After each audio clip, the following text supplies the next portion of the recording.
السلام عليكم ورحمة الله وبركاته. الحمد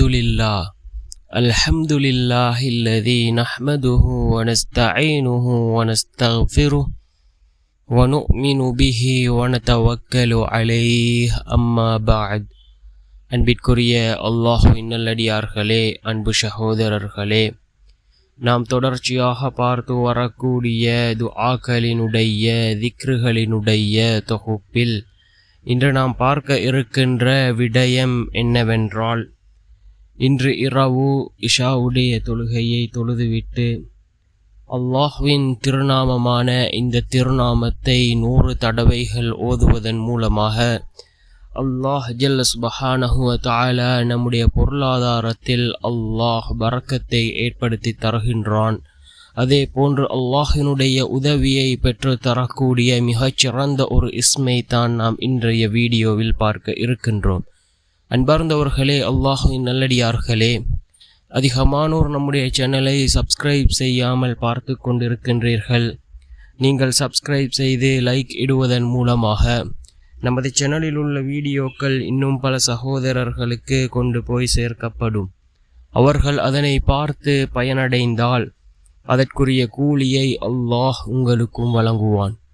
அன்பார்ந்த சகோதரர்களே, அல்லாஹ் ஜல்ல சுப்ஹானஹு வ தஆலாவிற்கு அழகிய 99 திருநாமங்கள் இருக்கின்றது. அதனை நாம் அஸ்மாஉல் ஹுஸ்னா என்று அழைக்கின்றோம். இந்த அழகிய 99 திருநாமங்களும் அல்லாஹினுடைய ஒவ்வொரு தன்மையை வெளிப்படுத்தக்கூடியதாக இருந்து கொண்டிருக்கின்றது. இந்த திருநாமங்களை ஓதி நாம் அல்லாஹ்விடத்திலே பிரார்த்தனை செய்தால் அல்லாஹ் ஜல்ல சுப்ஹானஹு வ தஆலா நம்முடைய பிரார்த்தனைகளை அவன் அங்கீகரிக்கின்றான். அதே போன்று அல்லாஹ்வினுடைய உதவியை பெற்றுத்தரக்கூடியதாக இருந்து கொண்டிருக்கின்றது. அதே போன்று ஒரு திருநாமம் தான் அல் காபில், கட்டுப்படுத்துபவன் என்று பொருள்படக்கூடிய அல் காபில் என்ற திருநாமம். இந்த திருநாமத்தை நாம் இஷாவுடைய தொழுகையை தொழுதுவிட்டு அல் காபிலு யா அல்லாஹ், அல் காபிலு யா அல்லாஹ் என்று 100 தடவைகள் ஓதுவோம். யக்கீனோடு ஓதுவோம். நிச்சயமாக அல்லாஹ் நமக்கு உதவி செய்வான் என்ற அந்த நம்பிக்கையில் ஓதுவோம்.